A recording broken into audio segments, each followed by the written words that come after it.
अच्छा अमित जी, ये जानकारी है मतलब ताजमहल जिन्होंने बनाया था उन सबके हाथ काट दिए थे, ये सच नहीं है। सच नहीं है ये? तो क्या है सच्चाई? सच ये है कि उनको बॉन्ड कर लिया गया था, उनसे ये कहा गया था कि आप जो भी काम करोगे मेरे लिए करोगे, किसी और राजा के पास काम मांगने आप नहीं जाओगे। अच्छा जी। क्योंकि नॉर्मली आजकल अगर हम अपना घर भी बनवाते हैं तो मेंटेनेंस कराने के लिए उन्हीं कारीगरों की, मजदूरों की ज़रूरत पड़ती है। ठीक है। जहाँ पर लोगों को ये कह दिया जाता है कि उनके हाथ कटवा दिए थे, अगर वो उन लोगों के हाथ कटवा देते जिन्होंने ये ताजमहल बनाया है, या किसी प्रमुख आदमी के वो हाथ कटवा देते, तो जब शाहजहाँ मर गए तो उनकी समाधि किसने बनाई? उनकी अच्छा, समाधि भी तो इसी के अंदर है। शाहजहाँ की समाधि इसके अंदर ही है, फिर वो बिल्कुल। किसने बनाई? हाँ, वो किसने बनाई आप बताओ। सही है, लॉजिक तो बिल्कुल सही काम करता है। तो ये क्या था, कितने लोग लगे थे इसमें बनने के लिए? 20,000 लोग, 20,000 लोग लगे थे। और कितना समय लगा था पूरा? लगभग 22 साल। 22 साल लगे थे।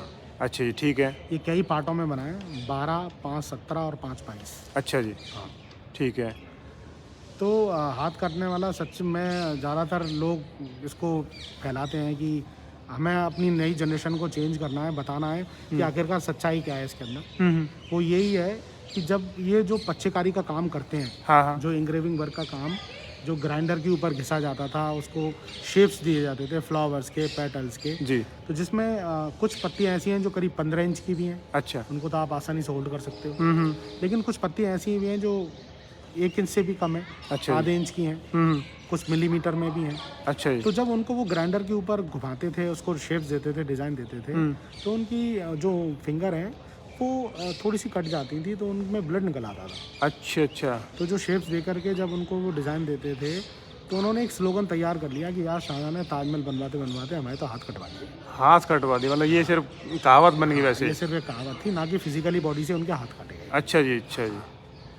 मतलब ये था ही नहीं, मतलब ऐसा ही नहीं तो मतलब इतने लोगों का हाथ काटना मतलब एक विद्रोह था। 20,000 लोग बहुत होते हैं ना। 20,000 लोग, बिल्कुल सही है। 2,000 लोग भी बहुत सारे होते हैं, हम तो 20,000 की बात कर रहे अच्छा एक जी अमित जी, मेरे को नहीं मतलब हम जब फोटो में देखते थे बहुत छोटा सा दिखता है। हैं। जी। मैंने भी इमेजिन किया था कि छोटा सा होगा, मेरा मन भी नहीं था इस तरफ देखने को आने को, लेकिन मेरे साथ भैया बोले चलो देख के आते हैं। तो इसका हाइट, इसकी चौड़ाई कितनी है इसका पूरा? एक्चुअली अगर आप रिवर साइड से लेंगे तो डिफरेंट है, यहाँ से लेंगे तो अलग है। अच्छा।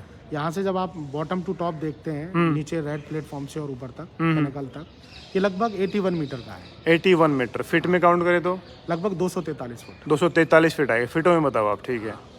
और ये जो लेंथ है वो 91 मीटर बाई 91 मीटर है इसकी चारों तरफ से। चारों तरफ? हाँ, लगभग 313 फीट के आसपास। 313 फीट पूरा इसकी लेंथ हो जाएगी, ठीक है। एग्जैक्टली नहीं है, थोड़ी कम ज़्यादा हो सकती है, लेकिन लगभग 313 फीट के आसपास ठीक है। चारों साइड से है। ठीक और है। एग्जैक्टली चारों साइड से स्क्वायर शेप में बना हुआ है। अच्छा, स्क्वायर शेप में है। ये मीनार लगभग 55 मीटर की है, 165 फीट के आसपास। अच्छा मीनार, सारी चारों मीनार? चार मीनार है ना इसमें? हाँ 55 मीटर के आसपास। हाँ। अच्छा जी, ठीक है। छोटे वाली जो गुमटियाँ हैं वो लगभग 14 मीटर के आसपास है। छोटी गुमटियाँ 14 मीटर के आसपास? हाँ। ठीक है जी। और बड़ा वाला जो गुम्बद है वो लगभग 28 मीटर के आसपास है, अच्छा। पिनकल के साथ। और सिर्फ जो पिनकल है ऊपर वो करीब 10 मीटर का है, 30 फुट 3 इंच का। अच्छा जी। सिर्फ अच्छा, जो गोल्डन पार्ट है। गोल्डन पार्ट है वो। अच्छा जी। तो ये जो गोल्डन पार्ट है ये भी एक हिंदू आर्किटेक्चर के अकॉर्डिंग बना हुआ है। अच्छा जी, कैसे? इसमें जो हाफ मून है वो सीधा रखा हुआ है, उसके ऊपर एक कुंभ कलश रखा हुआ है, अच्छा जी। उसके ऊपर आम के पत्ते और नारियल के साथ रखा हुआ है, अच्छा जी। और उसके एक तरफ इस तरफ अल्लाह लिखा हुआ है और दूसरी तरफ भी अल्लाह लिखा हुआ है। अच्छा जी। हाँ जी। अच्छा अच्छा। और इसके पीछे एक भी दोनों धर्म के लोग इसमें काम करते थे? लेकिन बहुत सारे लोग ऐसा कहते हैं कि ये दोबारा लगाया गया था, अच्छा। पर मेरा खुद का अपना मानना यह है कि इतना पॉसिबल नहीं है दोबारा लगाना इसको, अच्छा जी। क्योंकि जो ये है करीब 450 किलोग्राम के आसपास है। और दूसरी सबसे बड़ी बात यह है कि इतनी ऊंचाई पे ले जाके उसको बदलना करना इतना आसान काम नहीं है मेरे हिसाब से तो। अच्छा अच्छा। क्योंकि क्रेन वगैरह तो थी नहीं, और ईस्ट इंडिया कंपनी के समय में कहते हैं कि ये सोने का था, लेकिन सोने का नहीं था ये। अच्छा इट वाज गोल्ड प्लेटेड। अच्छा दे जी। Were not this much rich to put all the gold everywhere. Okay, इतने अमीर नहीं थे वो। हाँ। सोना लगा दर जगह। लेकिन इतिहासकारों के अकॉर्डिंग उस समय कहते हैं कि शाहजहाँ ने इस ताजमहल को बनाने के लिए 4 करोड़ सोने और चांदी के सिक्के खर्च किए थे। 4 करोड़? हाँ, लिखे हुए तो रुपए हैं, अच्छा जी। जिसमें 15 ग्राम का एक सोने का सिक्का होता था, रुपए थे। लेकिन ऐसे कौन से रुपए थे हमने तो देखे नहीं है। अच्छा जी। हमने तो हमेशा सोने और चांदी की गिन्नियों के बारे में सुना है, किन्नी के बारे में, ठीक है। क्योंकि अंग्रेजों के ज़माने तक भी 1 रुपया सोने का ही था, और तो कोई रुपए थे नहीं। अच्छा जी, बिल्कुल ठीक तो है। मेरा खुद का मानना ये है कि रुपए के बजाय उनमें सोने और चांदी के सिक्के खर्च हुए होंगे, अच्छा अच्छा अच्छा, तो जिनको हम लोग बोलते हैं अशरफियाँ, अशरफियाँ, ठीक है। तो उनके हिसाब से।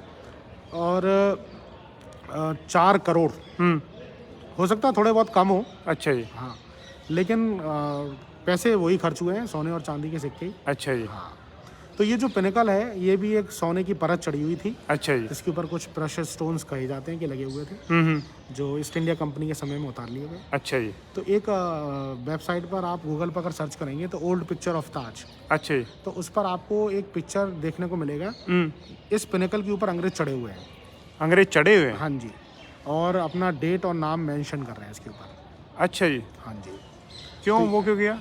वो उन अपना नाम रखने के लिए कि नहीं हम ऊपर चढ़े, हम ही पहले या दूसरे आदमी है जो ऊपर चढ़ करके और हमने अपना नाम लिखा है इस पर। अच्छा जी, हाँ, इसके अभी आप ऊपर सर्च कहाँ कर सकते हैं। इसके ऊपर कहाँ लिखा हुआ है? इसके ऊपर एग्जैक्टली जो उसका बॉटम पार्ट है जहाँ पर इन्वर्टेड लोटस है, अच्छा जी, उसके ऊपर जो एक गोल जो डिजाइन देखने को मिल रहा है ना, उसके ऊपर सुराई रखी हुई है ठीक है। ना।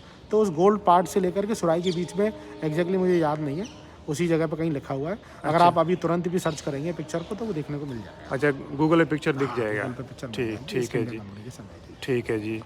तो ये एक लाइटनिंग अरेस्टर है। अच्छा जी, हाँ, ये भी उसी समय का प्लान है। प्लान ये इसलिए था कि अगर बारिश के बाद बिजली गिरती है हाँ, तो इसके 3 कंडक्टर वायर हैं जो अच्छा। सीधे नीचे ज़मीन से कनेक्ट हैं। अच्छा जी, और अगर बारिश आएगी, बिजली गिरेगी ताजमहल के किसी भी इस एरिया के आसपास, हाँ हाँ, तो ये पिनेकल उसको एब्जॉर्ब कर लेगा।